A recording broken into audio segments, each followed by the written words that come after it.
Welcome to Friday Night Live. I am just so excited that you are here. My name is Kat Carter, and I am so excited that you decided to come and hang out with me on this Friday evening. I want to say happy Good Friday to everybody out there. And so, Friday Night Live is a positive platform where we come to inform, innovate, and inspire. Oh, yes. So, I have two great guys standing by. You all are going to be really blessed tonight. This is something we've never done. We're going to actually do a collaboration. So, I'm really excited about our artist and our poet tonight.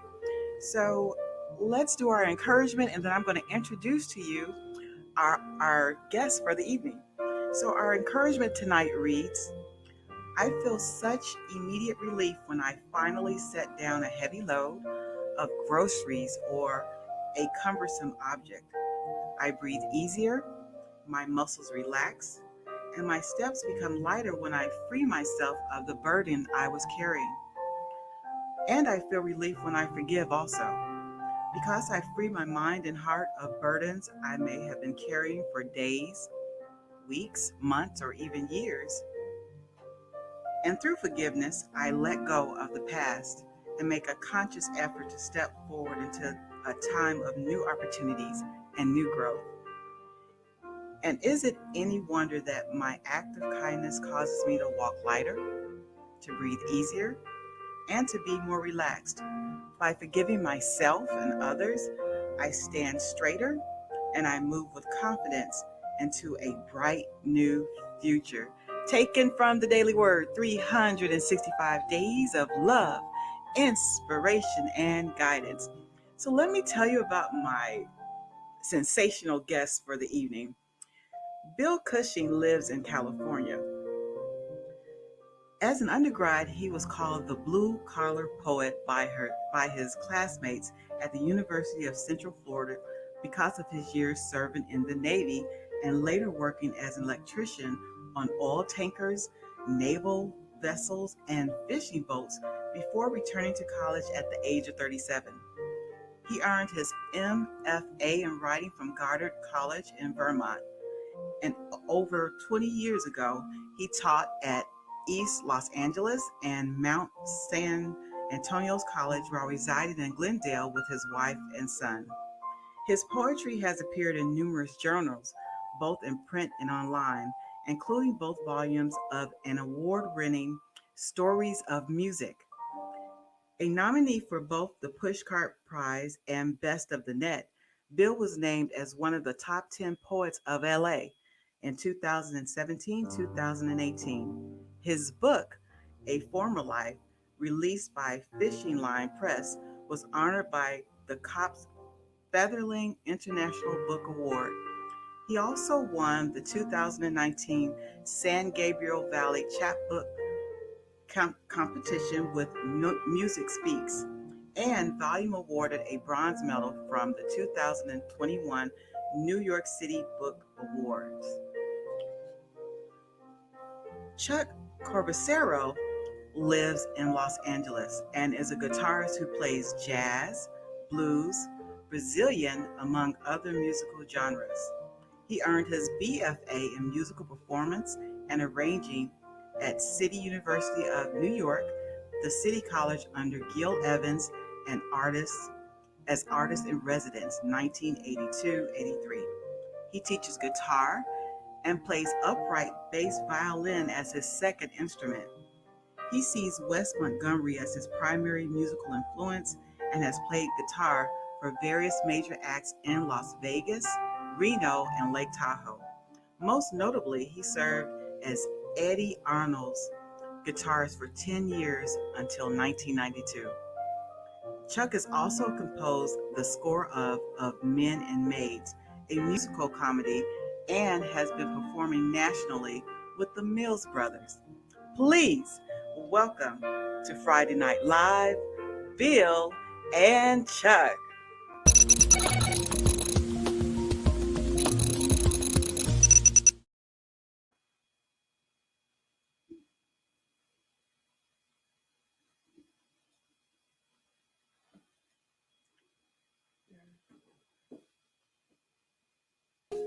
This is at a mountain waterfall. Water slaps my face, forcing my eyes shut as we climb, crab-like, scuttling platform to platform along the rocks that form an opening, not more than a half foot across. And from that 6-inch aperture, water shoots out and down. Rocks run in steps, handholds. Some jut out with holes in them. Vines crawl down and, nourished by water that splashes, runs, pounds, and flows, begin to take root as they touch down on another base of rock. Holding a stone shaped like an axe blade, as big as my hand and as thick and almost as flat, except for one hard wart at the broader end. Other men might have been here using rocks like this one, chipping them into tools and weapons. This island reminds one of all things primitive.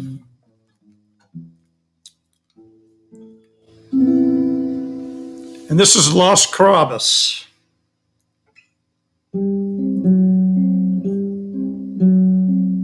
Plank by plank, the snowy egret approaches, stalking a crushed milk carton as a sliver of moon drops, waiting between the fading light of today and the dropping of night's velvet curtain that reveals an array of stars, uncensored by the glow of shopping centers. The chorus of kokies playing percussion ushers in evening.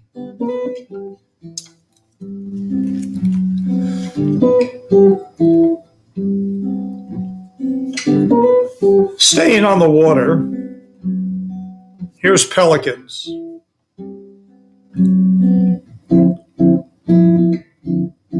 Slowly circling, the pelican drops like a stone into water. Then climbing the air, he stops, and with a single motion of wings, glides on the wind.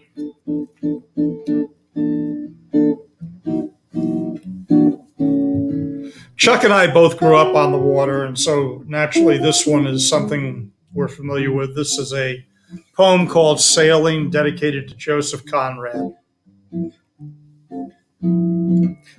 I have always taken the 4 a.m. watch, those 3 hours before dawn, when, inhaling the moist sweetness of a new day, we awake and escape last night's darkness, leaving technology to experience private and primitive satisfaction.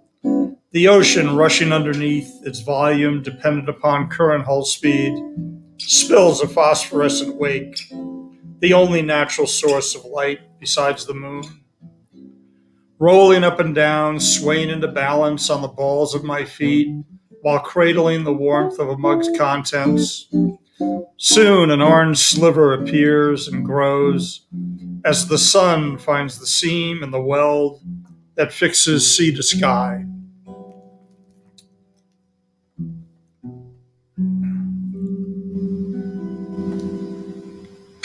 And we'll end up inland a little bit, but in South America. This is in Peru, and this is called Cusqueños.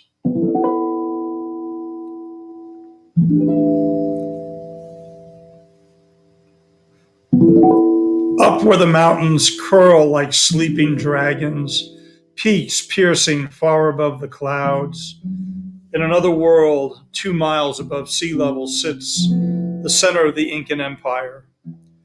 Cusco, a papute, belly button of the world. Like a crouching panther, this place, all diagonal slopes, everything hard stone. Boulders, smooth squares of gray granite the size of a room, cobblestones, loose ovals of softer pastels. And of course, interrupting the landscape is the weighted masonry of churches with arches lifting statues, promising spirituality, but instead delivering conquest. In the morning comes the hammering from the town square. A stonemason crouches amid rocks, boulders, and stones. His song rings out with each ping of the steel, striking the rock he works on. Not far, the finisher chips discreetly on the rough work, trimming the rock into shapes that could easily have come from a lathe. Then there are the people, the Cusqueños, trudging along the sloping roads and paths. They carry belongings or wares in the likla, colorful blankets sprouting babies, flowers, hay, or more stones. The wraps that wrap around stooping shoulders and seem to push their carriers into their own incline as they make their shuffling way up these narrow and steep streets, while we tourists steep coca tea in our rooms, attempting to adjust to the heights. At midnight, we bolt awake, our bodies gulping air to catch breath, feeling a tingling in fingers. We drown in thin air. Like the stones surrounding them, the Cusqueños are squat, brown with hearts enlarged and noses slightly widened, equipment for the altitude. The old ones, through Occidental eyes, peer, cracked and peeling from age and knowledge, knowledge ancient and pure. The look says, Nucantius augmenta casantius, we will endure.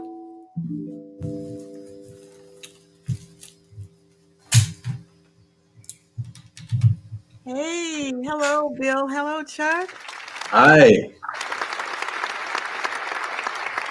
Well, that was nice. We heard a collection of your beautiful poems while Bill was playing that jazz guitar in the background. It's a beautiful collaboration. I'm so honored to have y'all on our show.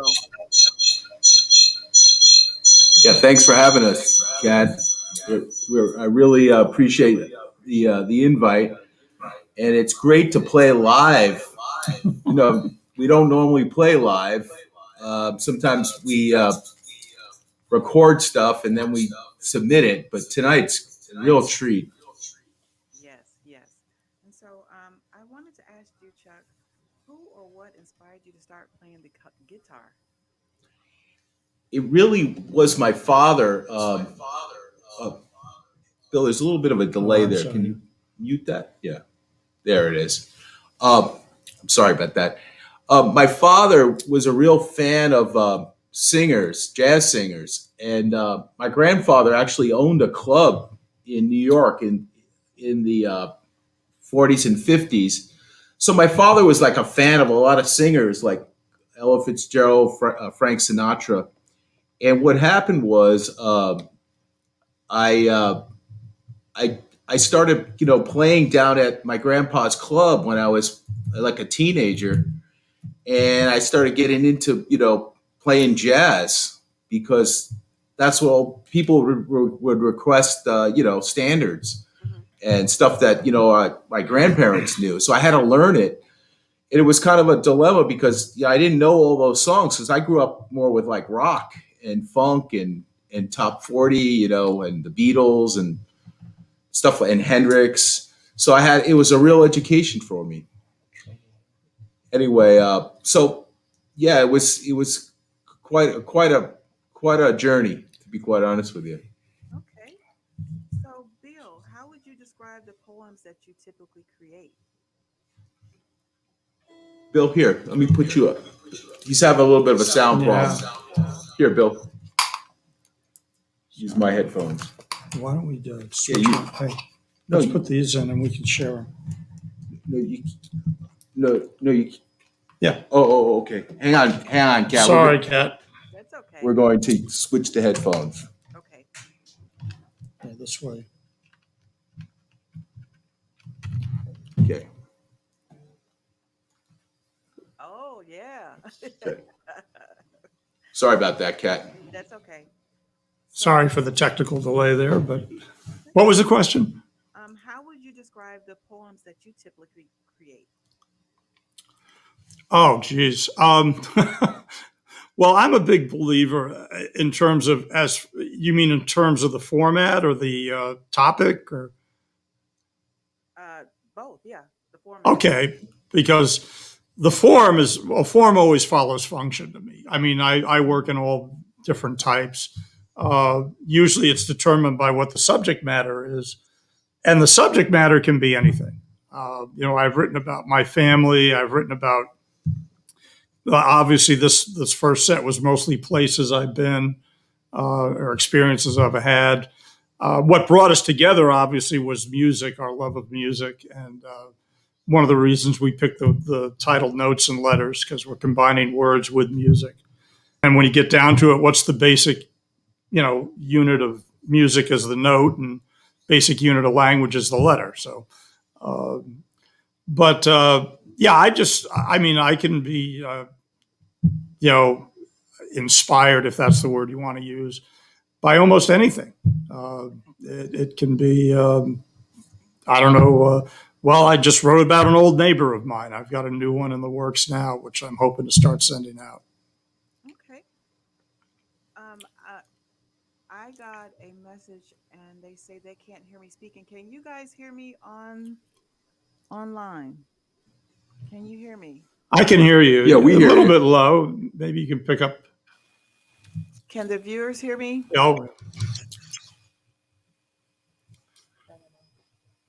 Testing, 1, 2, testing. Okay. I think we're okay now. Okay. So how did you all meet? oh God. Well, we grew up across the street from each other, actually. But in 1970, well, actually, I guess I left, you could say, in 66, because I went to a high school in Pennsylvania. And then from there, I joined the Navy. So we hadn't seen each other since 1970. And I guess it was 45 years later. We ended up in LA and came across each other there. Yeah, Bill actually, when I was 10 years old, I wanted to have like concerts in my garage. And I told my dad, I said, can I invite these teenagers over to have like a concert? And I'm just going to sell lemonade, So we set up my garage like a little stage, and Bill and this guy, Rob, he played drums and Bill was playing guitar and singing. And I would just be like the producer. And I didn't play guitar really well enough to kind of sit in at that point. Mm-hmm. But it was, and that was like the last time I saw him that year. Like he disappeared. And then all of a sudden, like 5 years ago, he Facebooks me and says, "Is that Chuck from Warwick Avenue in Queens?" And I'm like, "Yes." And I was thinking, "Are you Bill Cushing?" And I haven't, and this is, like basically like 40 years later. And so he says, "Well, I got a poetry book opening at Muse on La Brea. Why don't you come down? I'll sign a book for you." So I came down, and he didn't really know anything about my guitar playing. So I came down and I met him and his wife, and I said, "Listen, why don't we do like an improv thing? I'll play jazz guitar and you do your poetry." And and so we did it. We got a couple of gigs and we tried it out. The second Sunday in Hollywood, remember? Mm-hmm, yeah. And in that we took it from there. It was quite it was a kind of unscripted. It's very improv stuff. Yeah. Well, the rest is history. Yeah, exactly. So, yeah. Bill, tell me about Notes and Letters. Tell me a little bit about that. Well, the book itself, it actually. Here you go. Yeah. See it, okay. But yeah, there you go. That picture was actually Chuck took the picture, and when I saw that, I was like, "Oh, that's got to be the cover." Yeah, that's my loft in South LA on Hill Street, Hill and Jefferson. Oh, yeah. I actually live in a warehouse. And I made it into a music studio. Oh wow, that's just really cool. Yeah, but I had experience doing production work with print, newspapers, flyers, things like that. So I said, look, we can put this together ourselves, have it as a promotional material for our shows. Mm-hmm. And so we, I guess it's about 25 pages long. So it's, got most of the stuff that we use when we perform. Now we've grown out of this a little bit because obviously I've written new material and that sort of thing. But yeah, it was more just a way of getting word around that we were out there. Wow. So I want the viewers to know that Bill and Chuck are going to be giving away 3 of these books. I'm going to get them to autograph them, and we're going to send them tonight. So stay tuned for our trivia a little bit later. So we're going to be giving 3 away, right? 3, right? Right, Bill? Yeah. Oh, yeah. Yep. Okay. As So, long as they're in the continental U.S. so Bill, I was listening to you and I was like, I think I could do some poetry. Can you There give you go. can you give me some pointers? I want to do some poetry. Can you tell me what to do? I got it. I got some Oh, poetry. geez, there's a trick question. Uh, well, I always say to me, poetry, and that's one of the ways I got into it was actually I'd never really written poetry. Hmm. And I was on a student newspaper and I went to a workshop at a convention and the woman said, you want to improve your writing in anything, start writing poetry because the discipline that's involved where you have to get the maximum use out of each word Hmm. because poetry does tend to be, a lot briefer, a lot tighter. It'll improve your writing anywhere. So I always say, yeah, poetry to me is you write and then you start cutting Okay. and throwing things away. So, I mean, my stuff, and I don't write very long poems. Like the Cusqueños one, the Mountain Waterfall, Hmm. those are fairly long. The Miles Davis piece we'll do later is a longer one. Um, but to me, to write poetry, it's a matter of distilling the language down to like the bare minimum. The Oh, more you can cut, the better off you are. Kat, okay. why don't we let you take a shot at it? Can I Like a do it? little, Okay. yeah. There Okay. you go. Okay. So Bill, I'm gonna do it like right now. So what do I need to do? Do I need to sit up straight? What do I need to do? Yeah. Well, I'm hardly one to talk about posture, so I won't correct you there. I can't. Um, but I think it's a matter of just understanding where Chuck is going with the music and uh, kind of jumping in wherever you feel there's a good break Okay. to go into. So listen to the vibes of truck. I can just go. Y'all ready? Okay. Roses are red, violets are blue. Aren't you glad you tuned in too? You got Chuck and Peter holding us down. So sit back and show it because Friday Night Live, your crown down. There we go.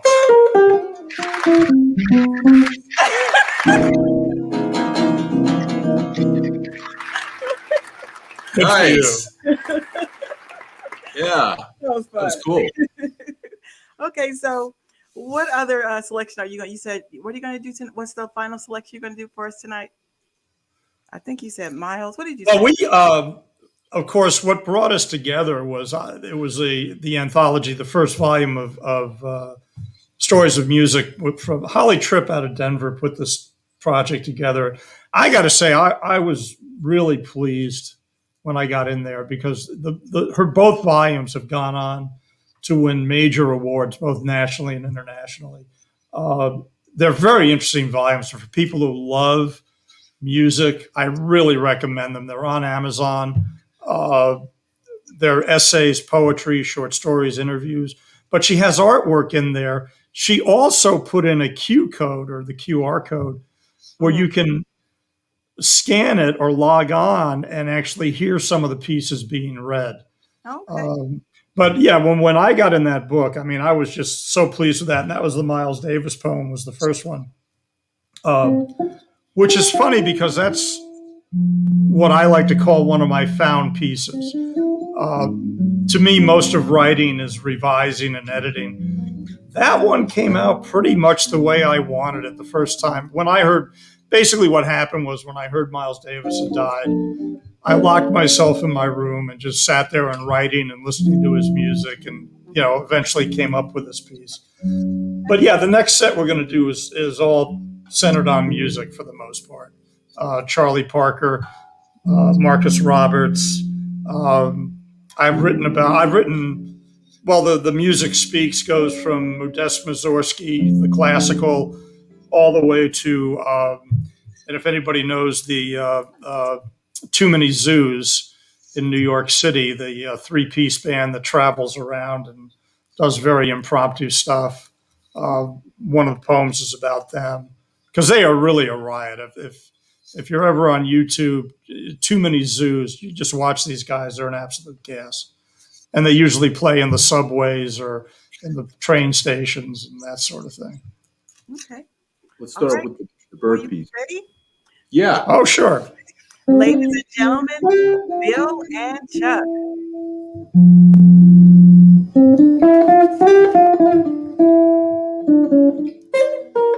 Listening to Bird.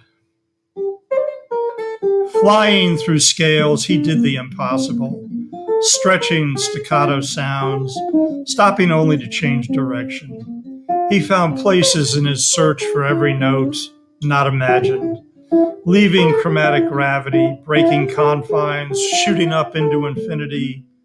Then he rested, hanging on a single random chord, bending branches of music, but never breaking them, lingering wherever he chose, staying just long enough to make it his territory and his alone.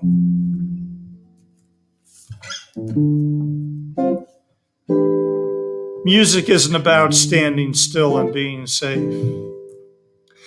Listen, 2 weeks after you died, 250,000 thronged by the St. John's River to hear the music you had spawned, hoping to see you, but even in death, you never looked back. They were all there: Hannibal, Bird, Chick, Jojo, Red, Jocko, Bean, Dizzy, my favorite, Freddie Freeloader. Isolated, you were a beacon, a flagship for messages of the heart. Back to the crowd, unbowed, that proud dance walk, announced by muted horn, that spoke and broke through all the bull and told us about a place miles ahead of everyone else. You spent a lifetime thinking for yourself, speaking to every generation, playing it all. Jazz, blues, funk, rock, fusion. Categories took a backseat to creativity and rhythm, space and feeling, spirit. I remember 4th grade, picking up a horn, then laying it down. Rock and roll was my world. What did I know? 7 years later, I heard it was in the garden where you brought me back to music. I walked all the way home, miles from that train station, my head pounding with sounds, frantic fast as the subway I spent the night on. Those African rhythms you used decades before anyone else even thought to, filling my head, letting me know I'd have it all down cold if I could walk as cool as the notes you heard coming from miles. You had that thing, that style, that spark that was a blue flame, jumping off a gas stove, igniting everything, everywhere, touching the genetic resonant frequency in all. And this is Singing with Both Hands, dedicated to Marcus Roberts.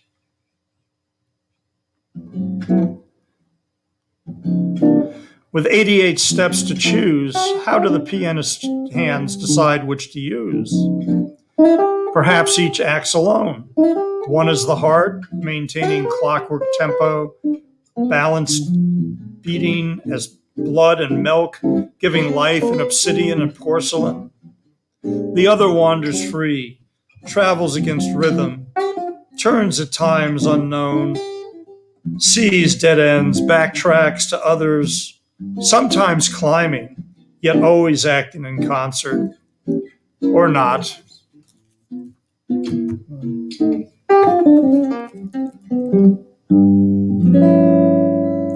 we can end right there. Okay.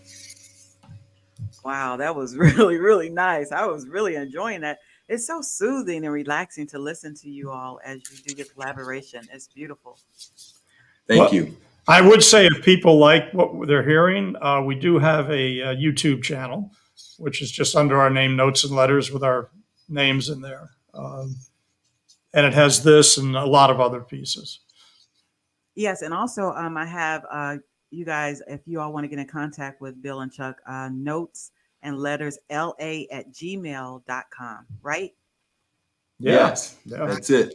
So Guys, I want to thank you so much. Thank you so much. This was a beautiful collaboration. I've never done a collaboration before. You all are my very first. Thank you. Thank you. Thank you You're so much. welcome. Thank Well, you. the stumbles were all ours, so you can take comfort in that. And I would love to invite you all back maybe later on in the year or Hopefully, yeah, Definitely. we'd love it. okay. Well, you all take care. Have a great weekend. Thanks so much for the time, and we enjoyed it.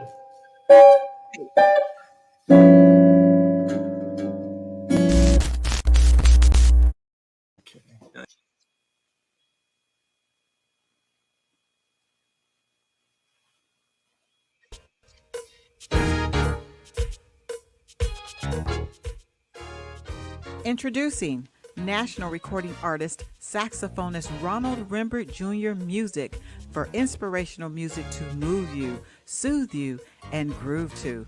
Available at Amazon Music, iTunes, and other online platforms. Ronald also has a new designer shoe, the Double Quarter Anointed 1S. This shoe is custom designed and handcrafted in Italy. Once you buy a pair, the custom shoes are manufactured and shipped to you.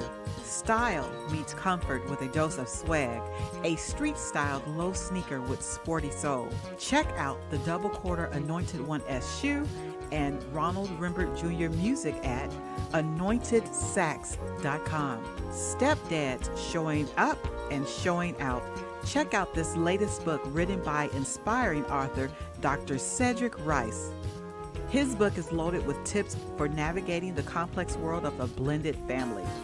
Dr. Rice's goal is to encourage, equip, strengthen, and empower the men and the women who love and adore them to fully embrace the challenges, responsibilities, honor, and blessings associated with being a stepfather. The ultimate challenge as a stepfather is to always show up and show out. God is watching. This book can be purchased as a softcover or Kindle at Amazon, Barnes & Noble, and iUniverse.com. Stepdads, showing up and showing out. Encourage a stepfather today.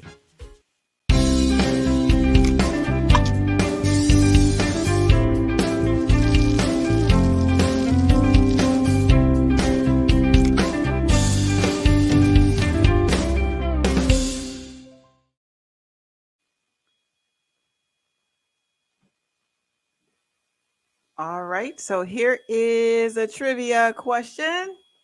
Which of the following are poets? Do you know? Tell me so. Which ones? I got 5 up there. Which are poets? They don't know, Cheryl. They don't know.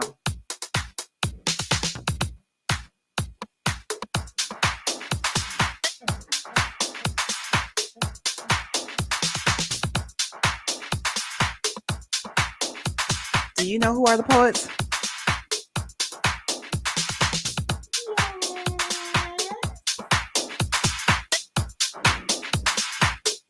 All right. So while they're thinking about that,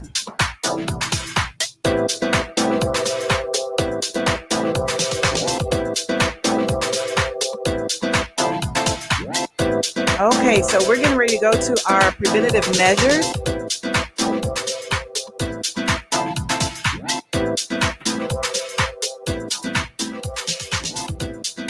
So we're getting ready to go to our preventative measures. And so this month has to do with oral health. And so I have Dr. Ogbureke. He actually got in contact with me and we were able to record his section. So we're going to listen to that. And then after that, we're going to find out who's going to win. We got 3 of the notes and letters to give away tonight. All right, so let's start it, Cheryl.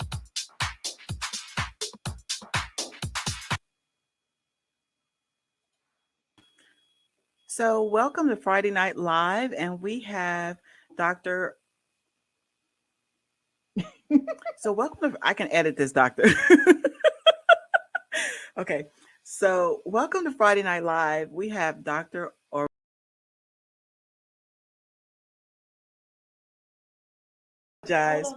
But that is the wrong one. That is the unedited version. So I tell you what, we're going to go back to the trivia and let me find the right one. I apologize. All right, so turn the music back on, Cheryl. Let me find what I need. All right.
We're getting ready to start our preventative measures, and I have Dr. Ogbureke in with us. I'm just so excited that he is here. He is a professor of oral and maxillofacial head and neck pathology and former chair of the Department of Diagnostic and Biomedical Sciences at the University of Texas Health Science Center in Houston. He earned his dental degree from the University of Ibadan and master's degree in oral pathology from the University of Glasgow and a Doctor of Medical Science degree from Harvard University. He also holds a law degree from Suffolk University in Boston and is licensed to practice law in 3 United States jurisdictions. He is a trained specialist in oral and maxillofacial surgery as well as in oral and maxillofacial pathology. And he is also board certified in oral and maxillofacial pathology. His clinical practice is concentrated in the area of diseases that manifest in the mouth. As a molecular biologist, his laboratory studies the role of the sibling family of proteins in the development and progression of oral cancer. His lab has published numerous papers on the biology of oral cancer. He is a two-time full-time Fulbright Scholar, 2010, 2018, and a recipient of numerous national and international awards, including the 2016 King James IV Professorship of the Royal College of Surgeons of Edinburgh and the Certificate of Congressional Recognition, U.S. House of Representatives, 2018. Please welcome to Friday Night Live, Dr. Ogbureke.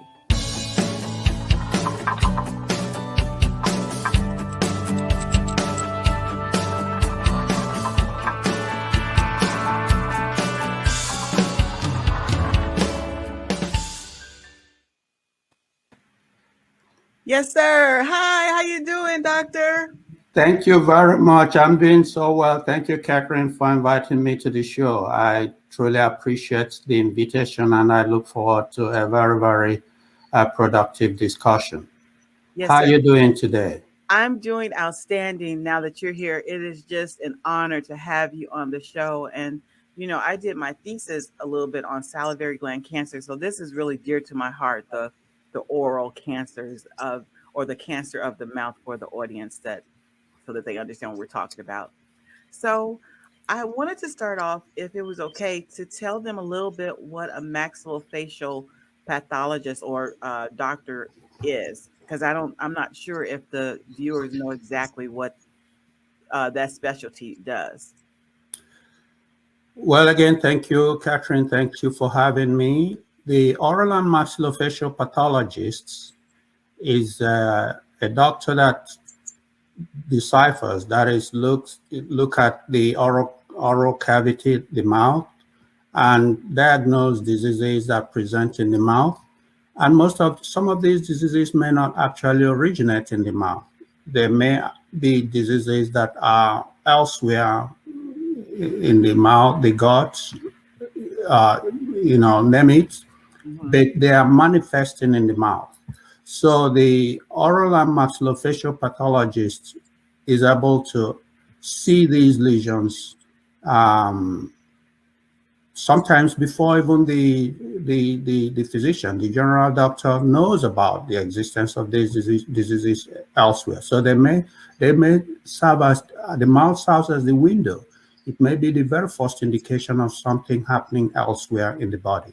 And the oral and maxillofacial pathologist, with a background in dentistry, of course, serves as the first, person who may be able to see these things and identify them and diagnose them. And beyond that, as pathologists proper, we are able to look at tissues, biopsies that are obtained from these lesions, these disease conditions in the mouth. We look at them under the microscope, and we are able to say precisely what type of disease it is. The sample that is taken, of course, is what we call the biopsy sample, the biopsy specimen. This is sent to us, and then the oral pathologist will, after processing these tissues, will look at them under the microscope and then be able to come up with a specific diagnosis. This is particularly more pertinent in instances of cancer. That's what, which is, of course, the subject of our discussion today. So we are able, for example, to diagnose specifically oral cancers in the mouth through these biopsies. Okay. So let's go ahead and start talking about oral cancer.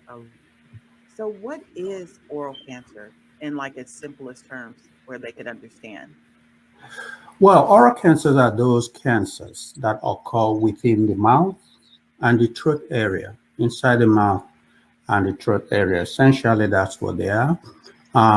In technical terms, we recognize that over 90% of these cancers would be ones we classify, we designate as oral squamous cell carcinoma. Mm-hmm. And they arise from just the covering, in technical terms called the mucosa, the covering of the mouth, the various soft tissue covering of the mouth. And then the other 10% or so will arise from minor glands that secrete saliva in the mouth, called the salivary glands. So those will be salivary cancers. But dominantly, most of these cancers that occur within the mouth would be those designated as oral squamous cell carcinoma. And in fact, because of that, for the most part, the term may be used interchangeably. We may just call them oral cancers. Okay. And so when people make reference to oral cancer, they are referring or they have in mind these major groups, these 90% that are truly, again, when the pathologist looks at them, would come up with a diagnosis of oral squamous cell carcinoma. Each of us would know that our mouth is covered by this soft tissue we call the mucosa, Mm-hmm. all through, the gums, the tongue, the cheek, inside the cheek, the upper jaw, the palate area, we call it. They are covered by these mucosa. So oral cancer can arise from any of these sites. There are, however, sites that are much more prone to cancer, oral cancer, than others. For example, the tongue. And even on the tongue, the area of the tongue that is much more prone to cancer would be the sides of the tongue. We call them the lateral tongue, and the underside of the tongue, or the ventral tongue. That is the underside of the tongue, as well as the floor of the mouth, the gums. We do also have significant number of them arising from the cheek, the palate, that is the roof of the mouth towards the back area we call the soft palate. And a good number of these arise beyond the soft palate towards the throat area, the oropharyngeal cancers, we refer to them. And again, as I've already indicated, all these areas are dotted by numerous minor glands that are responsible for making saliva and secreting them. And they may also arise from these glands as saliva or salivary gland cancers. What are the causes of oral cancer? Very good question. For a long time, we've recognized two main culprits, pretty much identify them as the worst offenders, and that is tobacco use in all its form. It used to be that cigarette smoking was top on that list, but we are beginning to realize that indeed all forms of tobacco use produce the same carcinogens, we call it, that is the same chemicals that will result in, that will trigger oral cancer formation. And then alcohol use, long-term alcohol use, we tend, also these have been established as causes of cancer, oral cancers. But again, in recent years, meaning perhaps in the past 2 decades, it has been definitively also established that a group of viruses called the human papilloma viruses Mm-hmm. are also able to cause a particular group, a subgroup of oral cancers that also behave differently clinically they cause oral cancer as well, the causation of oral cancer. So you have the 3 main culprits: tobacco coming first, alcohol, and then now HPV or human papilloma virus. And then there are some other factors also that are probably more contributory when these other 3 biggies, I call them, when one of these 3 biggies is already present. Um, as a patient, is it easy to recognize, or do you see any signs in the mouth, or can you do you notice anything that may um, say, "Well, I probably need to go to the dentist to check this out"? I mean, Yes, absolutely. Yes. That's an excellent question. That's really the key here. Incidentally, that's the paradox. Oral cancers um, should be easy to identify. okay. They should be easy to identify. And think about it, the oral cavity is so available, it's so amenable for examination, including self-examination, to note things that were not there yesterday or 2 days ago that are beginning to be there on a permanent basis. And of course, certainly with your dentist. The dentist should be able to look carefully, regularly, intrusively inside the oral cavity to see early signs. And the early signs of oral cancer are not so subtle. Most of the time, you will recognize them as, again, as I just said a while ago, as abnormalities that were not there 2, 3 days ago or Mhm. 2, 3 weeks ago, but are beginning to show up and remaining there. And we call these oral premalignant lesions. That's the technical term. But in common parlance, those will be precancers. That is, they are changes that are preceding the actual progression to cancer. And that's the good news. If diagnosis of these precancers are made, it means that they can be treated before, again, the emphasis is on before they become cancer. So that is the preventative approach. Oral cancers are actually preventable largely. Unfortunately, we are still slow at taking advantage of this reality that if we spend more time at diagnosing the early forms of it, then we will be able to avoid the transition to full cancer that presents with more challenges in terms of patient management. So, yes, then the individual can carry out self-examination with a mirror in front of you, look under the tongue, look by the side of the tongue, check the gums. If there are any changes, whitish changes that are permanent, they are not going away, you can't rub them off, then those need to have the attention of the dentist who can now biopsy them. You see, Okay. now take a piece of those lesions and then send them to us, the pathologist, to make a determination as to what stage those lesions are, if they are precancers. And if they are, then at that stage, they are usually very small. So the dentist can go in and remove everything and avoid the development of cancer at all. I didn't get a chance to ask you, are most of the oral cancers benign or malignant, or is there one that's more dangerous than the other? Very good question. Generally, just because they are cancers, just because we call them cancers, they share the characteristic of being malignant. They are dangerous. They are bad guys. Okay. Yeah. But again, we stage them. They are different. The precancers I've described, again, I keep coming back to those, are not yet cancers. Okay. They have those signs. But the good news is that until they break that threshold of becoming cancers, they are not yet cancers. So complete, if you read complete readings of them at that stage would cure the patient more or less.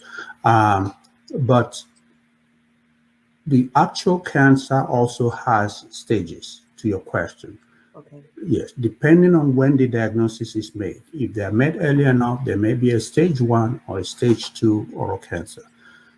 They will still be treated as cancer, but those patients with early stage diseases have a better chance of survival.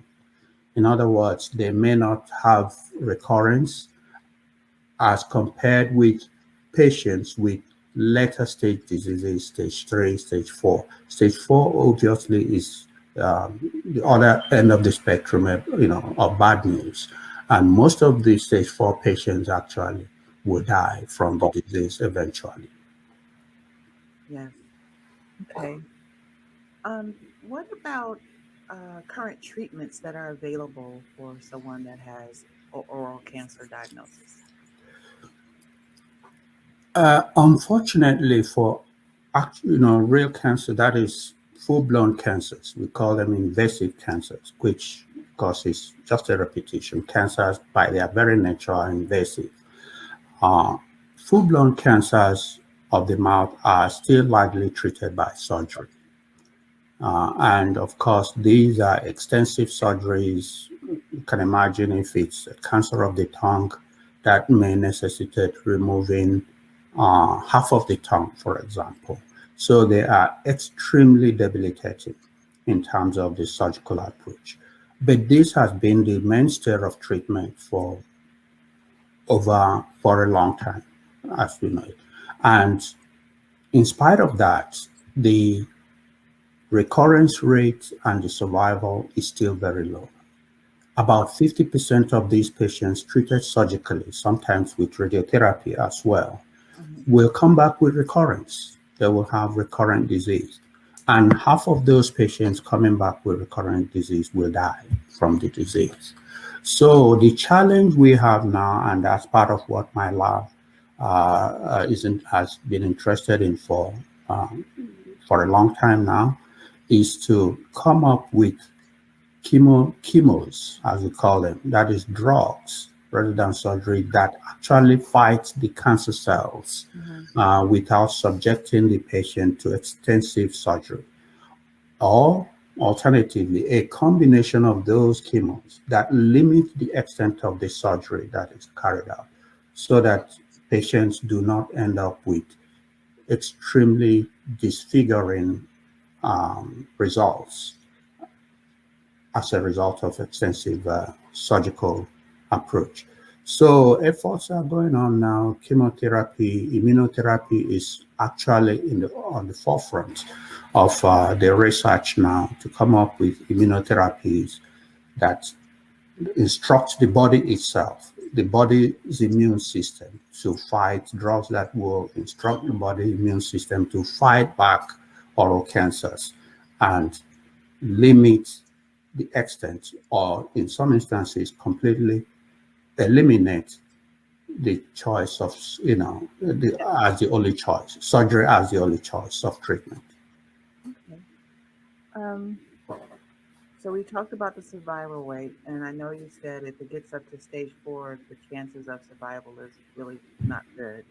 But if we can catch the cancer at its early stages, in stage 1 and stage 2, we have a better chance of possibly taking care of it. Am I Yes, correct? Okay. that is correct. In fact, indeed, 80% of patients, even with stage 1 cancer, have, there is 80% would have a 5-year survival rate. That is, at least from the time they are treated, we don't use the word guarantee, but they are not likely to die from the cancer 5 years from that point. And that number comes down precipitously so low once you get from stage 2, stage 1, 2 to stage 3. And of course, for precancers, it's almost, if they are detected on time and completely gotten rid of, the chances of developing oral cancer is even much more reduced, far significantly reduced. Are there some preventative suggestions that you can give us, or things that we can do, maybe with lifestyle, or anything that we can do to possibly protect ourselves or reduce the risk of getting oral cancer? Yes, of course, the common sense ones are, first start with the most preventative measure we can institute ourselves as individuals, Yes. not requiring the doctor to help us do that. And that is self-consciousness of our mouth, self-examination, not when there is an abnormality within the oral cavity. Have regular dental check.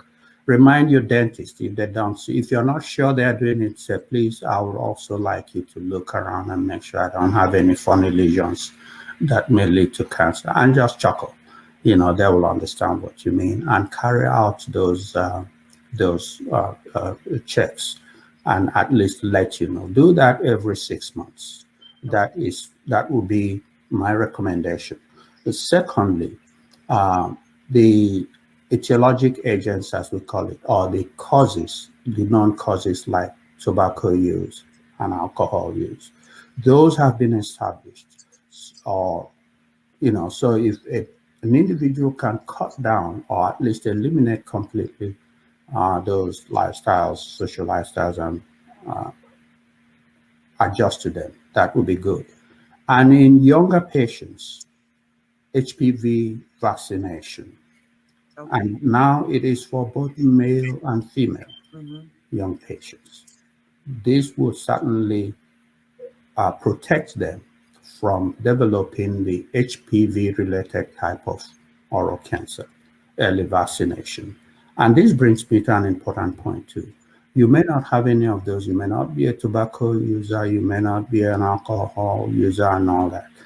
And we have seen this increasingly in the past few years, particularly in younger patients, developing cancers that are often known. We can't trace it to anything. The patient comes in and says, but I've never smoked. I've never had, taken alcohol.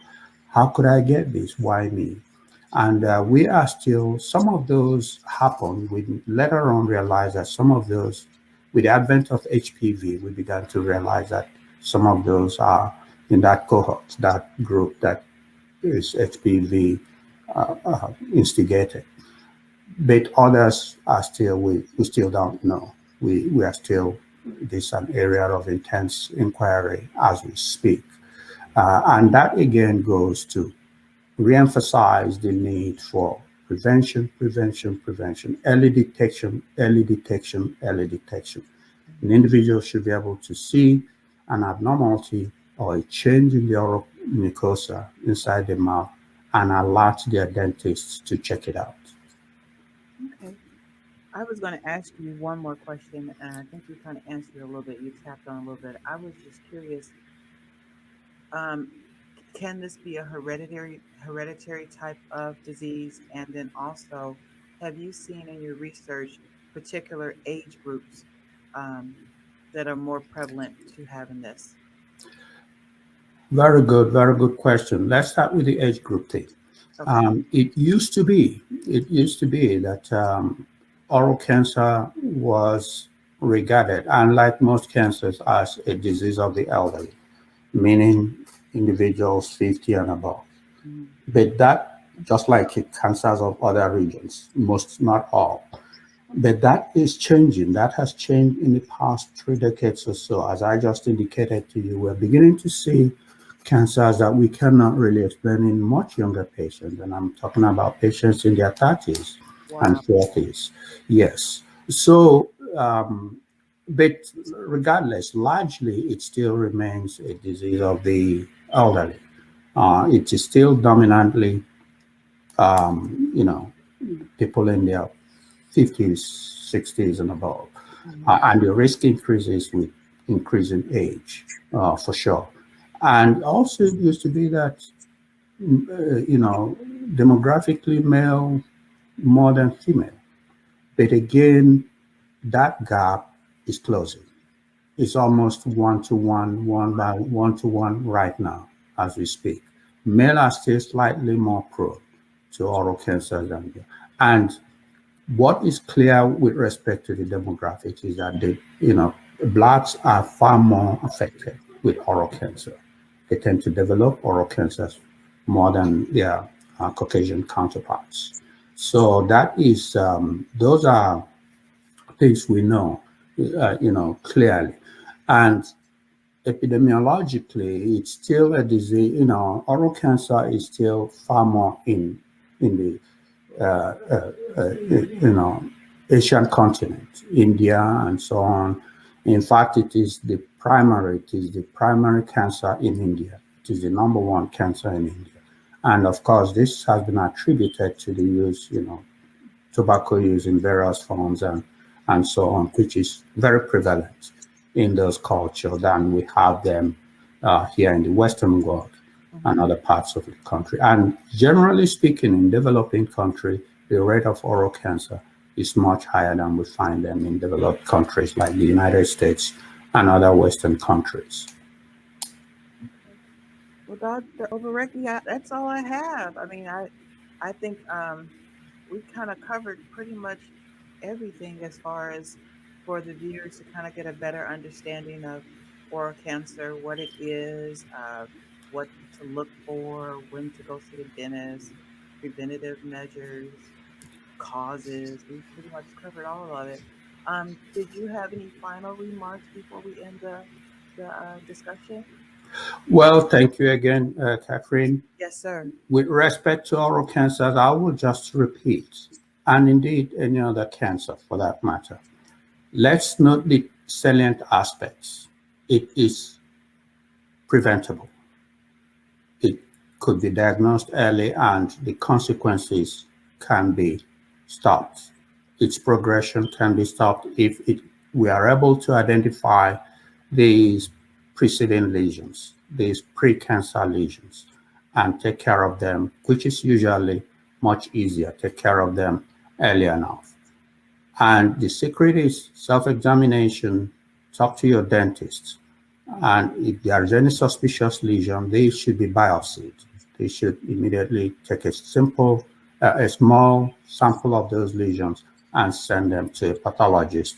And often we advise that those samples be sent to an oral pathologist who is actually specialized, who has experience in the diagnosis of cancers of the mouth. Those would be preferred to sending them, just generally to pathologists who may not have as much experience with the oral cavity diseases. So those are the main things for young patients who are still within that ballpark, teenagers, early adolescent. They should consider, male and female should consider HPV vaccination. Those are now available. I believe that those are the key. Again, prevention, prevention, prevention. Sure. Early detection, early detection, early detection. Yes, sir. Well, thank you so much, Dr. Ogebureke. I just want to say thank you. It's really an honor to have you on the show. Thank you for volunteering and giving up your time. I know that you're very busy, and best wishes on your future endeavors. Best wishes on your future research, and hopefully we can collaborate and do something later on in the future. Sure, I look forward to that. Thank you, Catherine.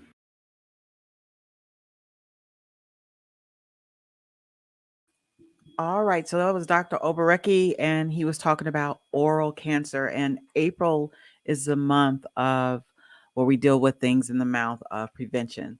So I was really honored to have him on the show. Okay, Cheryl, give me some music. Let's see about this trivia. Which of the following are poets? The answer is every last one of them are poets or were poets. They've all moved on. They've all died. So they were poets. Okay, so we have three of the notes and letters, a celebration of music and poetry by our guest today, Chuck Corbusero, Corbusero, and Bill Cushing. And so they're going to give three away. They're going to be autographed. And so our winners are Olga Hasser, Shirley Carter, and Karan Edmond. Oh, congratulations. Congratulations. So I'm going to need your mailing address so that I can forward it over to Bill Cushing. And what they're going to do is they're going to send you all an autographed copy of Notes and Letters. Oh, wow. Did you enjoy the collaboration today, Cheryl? I sure did. Okay, well, let's do some Cheryl shout outs right quick. Well, let me do some accolades before you start saying bye to everybody. Want to say thank you again to Dr. Ogebureke for the topic of oral cancer today. Also want to say thank you to Chuck and Bill. Thank you so much. Thank you. That was fun. Next week, we have national recording artist Songbird is coming. Carmen Bruner is coming. And then also the founder of TLWC Achievement League, First Lady Leslie Lee will be here next week, and you don't want to miss that. All right, Cheryl. So go ahead. Let's do us some Cheryl shout outs.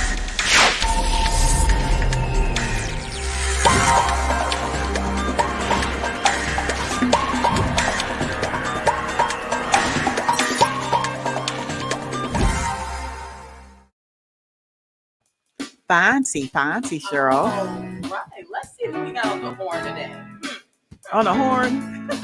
First off, I want to say congratulations to our winners. Again, we've got Karan Edmonds, Olga Hassan, and Shirley Potter. Woo!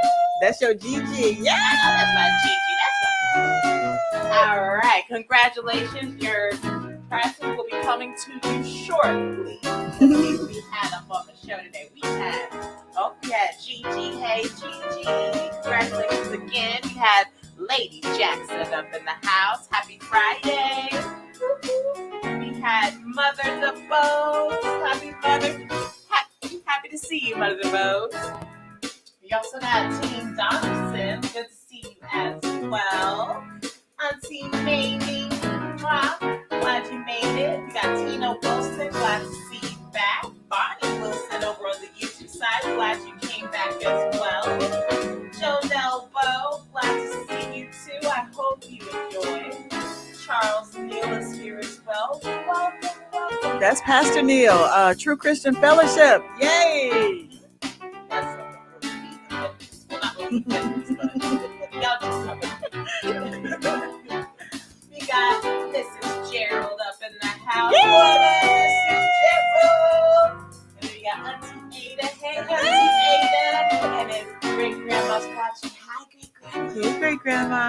Oh, that's grandma for me. We got Miss Amy Worth here. She came back to chill with us. Glad you came. Brother Esau. Hey, Brother Esau. Glad you made it back as well. Oh, you know what? I want to send a shout out. I don't even know if she's listening, but my former mentor, Dr. Anita Joy, she was the one who referred me to Dr. Ogbureke. And so I want to send a shout out to her. And again, Dr. Ogbureke, they're in Houston, the University of Texas dental school there. So thank you so much. We also have Carmen Cunningham here. Hi, Carmen. Glad you're back as well. Olga. Girl, congratulations. Glad you're here. It's good to see you back as well. Stan Hurdle. Hey, Stan. What? Stan's on here? Yes, Stan's on here. He comes on like twice a year, I think so. Okay, so this is Hey, Brother Stan. All right. Well, again, happy Good Friday to you all, and have a. What? Miss Charlene, the stamp. How did you keeper. forget the stamp Blair, keeper? What is wrong with I you? am not gonna forget it. I was just joking. It was just a late April Day fool's joke. Hi. She's gonna get you. All right. So happy Good Friday. Have a great Resurrection Sunday. Yes, this is gonna be a great week. And Lord willing, I'll see you next week. All right, we love you. Did we do everything? We gotta send a shout out to Kevin Moore. Oh, Kevin Moore. Hey, Kevin. He is nominated for a Stellar Award. I hope he wins. Yes. All right, is that it? All right, big thank yous. And we'll see you next week. Love y'all.